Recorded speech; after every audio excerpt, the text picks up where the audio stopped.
Hi guys, welcome back aboard good old Spiffy, our 44-foot hurricane damaged DIY catamaran project boat.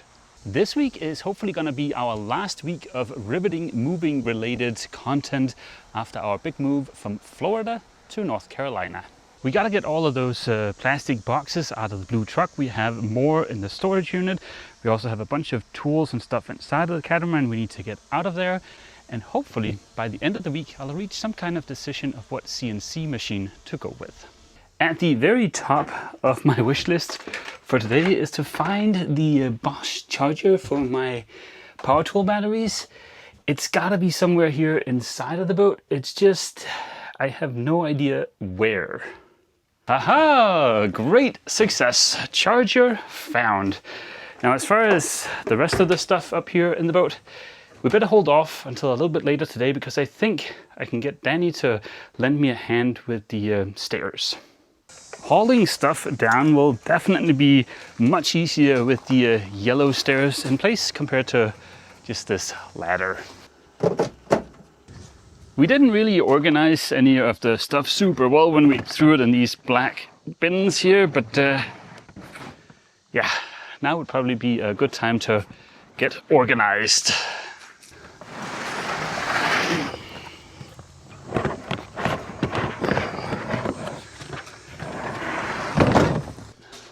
After having offloaded the first haul of boxes, Danny walked past and I quickly shanghaied him to lend a hand with the stairs.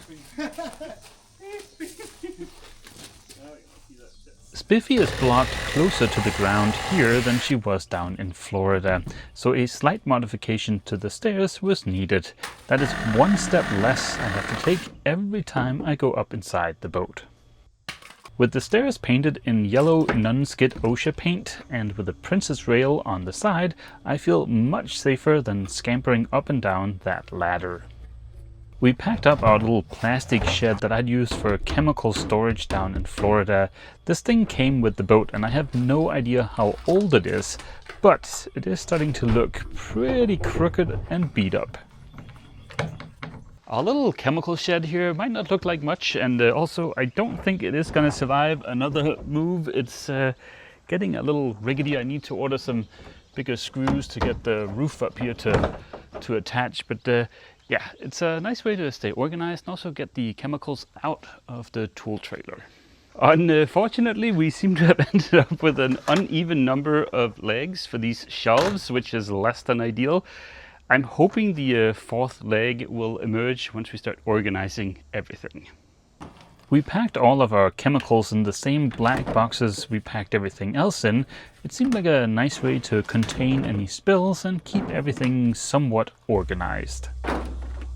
Of course, the temperature does go below freezing here during the winter, so at some point I'll have to find somewhere else to store paint and stuff that doesn't like the cold, but that will be a problem for future mads. With all of the chemicals out of the way, I dove into the deep end of the pool and got started organizing everything else. Before moving the tool trailer, I packed everything that could fall or wiggle loose, so it's looking mighty empty in here. This is the perfect time for a quick vacuum. After having brought down the boxes of tools we brought along aboard Spiffy in case we needed them, I got started sorting through everything. And of course, several of my socket sets had just spilled everywhere. I have basically all the tools I need. What I'm short of now is room to organize and store the tools. I think I might be asking Santa to bring a bigger toolbox this year. Slowly, the inside of the tool trailer started looking like its good old self, with tools on the walls and sandpaper on the shelves.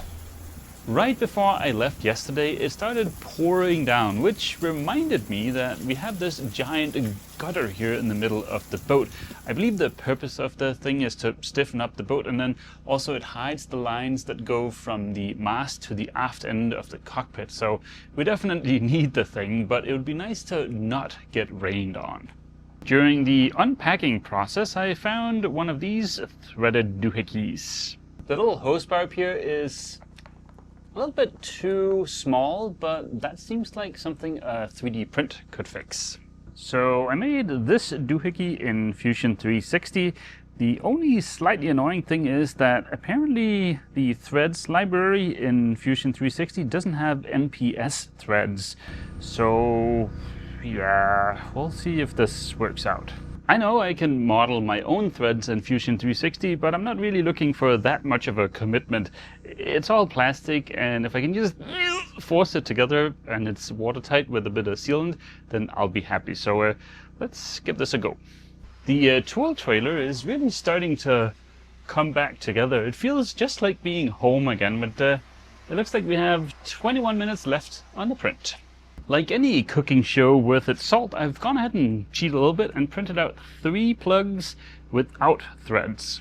We have 4 of these holes, but if we just drain the water out of the aft one, then I think that'll be perfectly fine. I did consider adding a bit of a groove to this so that it mates nicely up against the surface, but if you look at this hole here, it's offset of center a little bit, so yeah, that wouldn't really work out.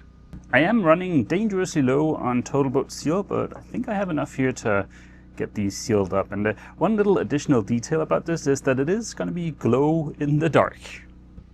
And smush.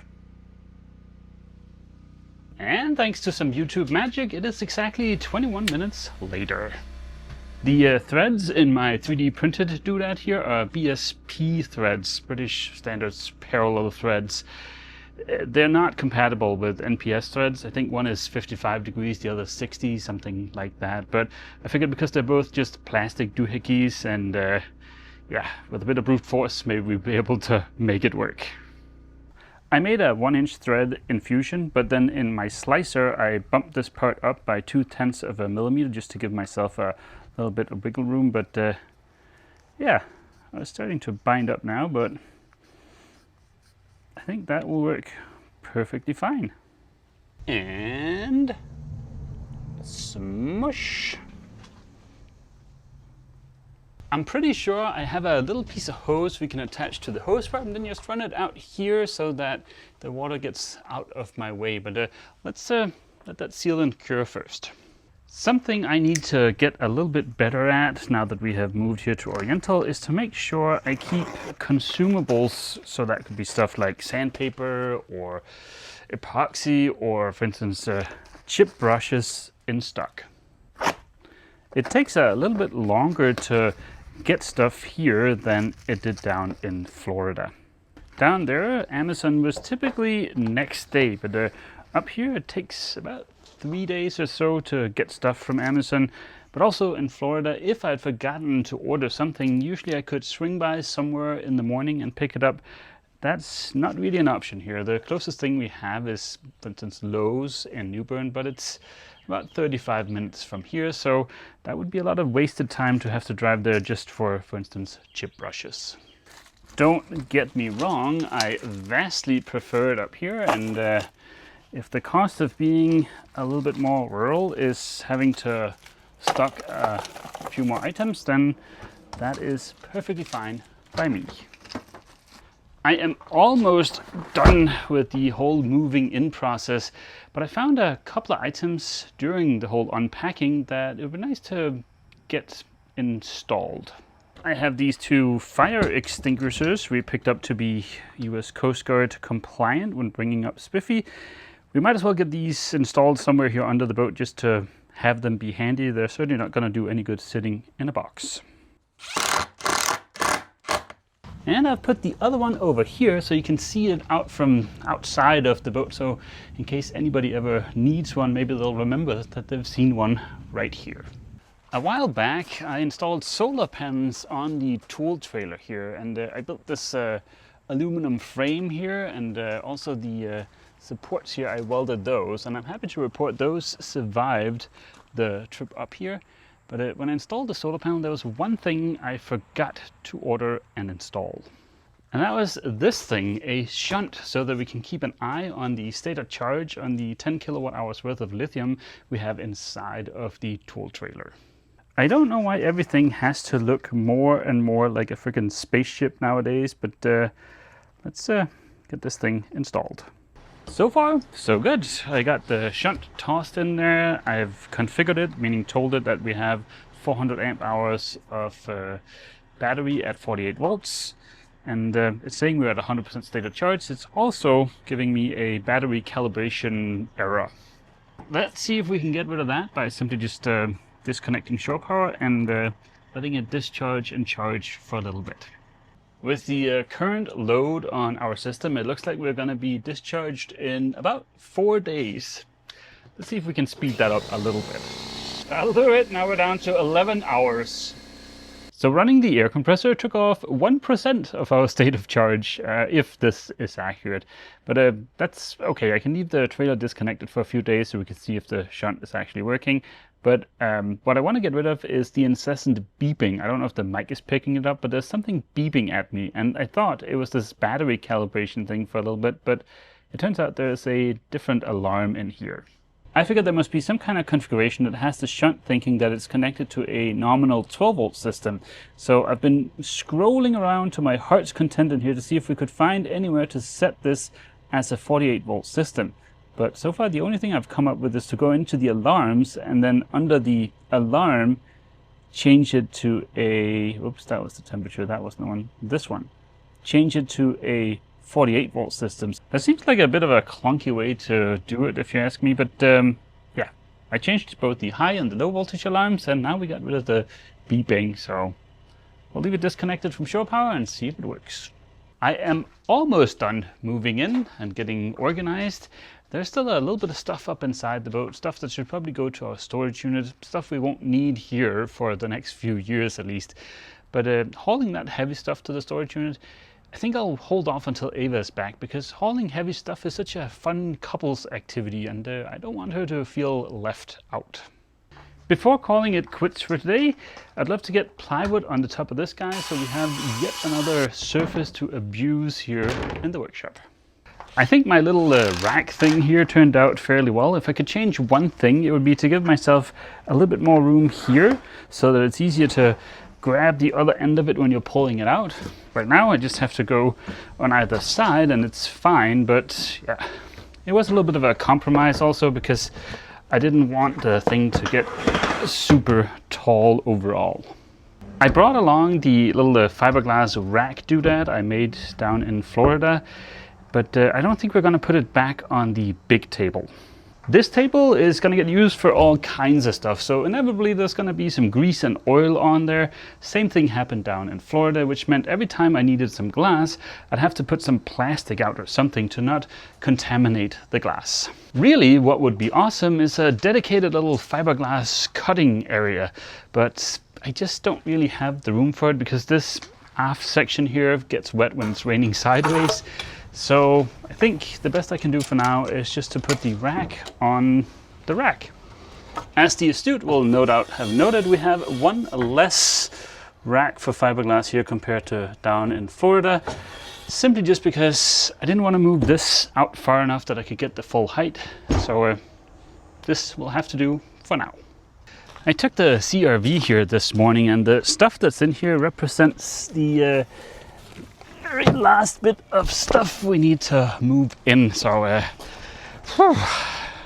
out of nowhere we got slammed with the heaviest amount of rain I have seen for as long as I can remember. The plugs worked absolutely perfect, and as soon as I get a hose on here, we'll have a little bit more control of the water under the catamaran. Although in this instance it was so windy and it rained so hard that everything under the boat got a good misting anyways. It is the morning after that big dump of rain, and as you can see, no puddles, no nothing. That is awesome. My little fiberglass rack here is far from ideal, but it's certainly good enough for now. The next time I go to the big city, I'll pick up a tarp so we can get this all covered up. We still have about a month left of warm weather before we get into fall, so it'll be really nice to have cold waters in the tool trailer. Typically I'll bring my water bottle from Athena, but we had this case of water left over from the trip up here. I think we are pretty much done moving in.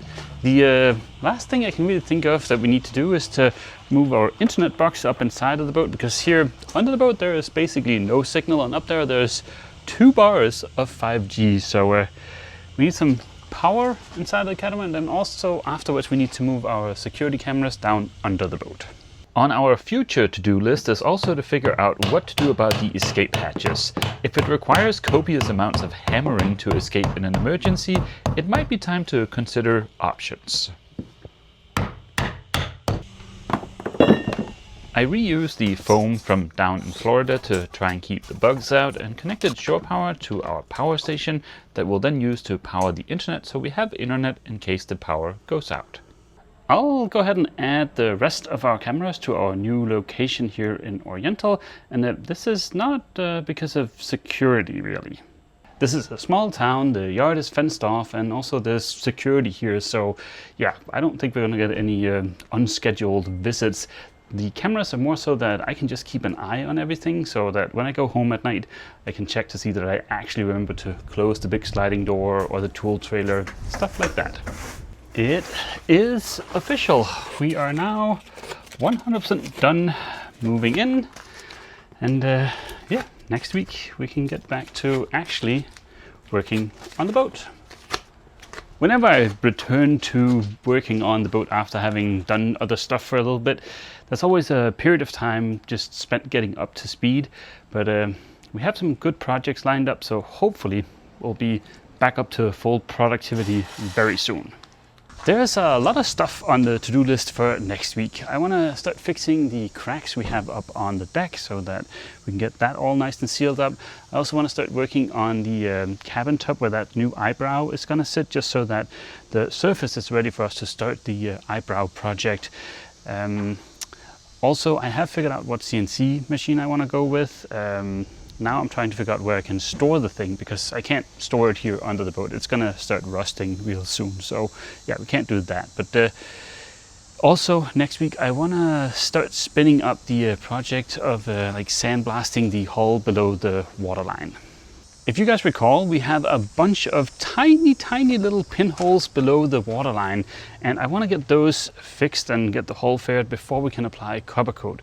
And oh, that's actually an example of those little pinholes right here. We have thousands of those little holes basically everywhere on the boat below the waterline. So yeah, we got to do something about that. But next week, I'm not sure we'll start actually blasting anything, but at least we can get media ordered, find out where to rent a compressor, stuff like that. And on that bit of exciting news, we'll end this week's video here. I hope to see all of you guys back here aboard the catamaran next week for yet more glorious DIY fun. As always, feel free to leave a comment down below, and don't forget, if you've enjoyed this video, please remember to leave a like. See you. Nailed it. Perfect.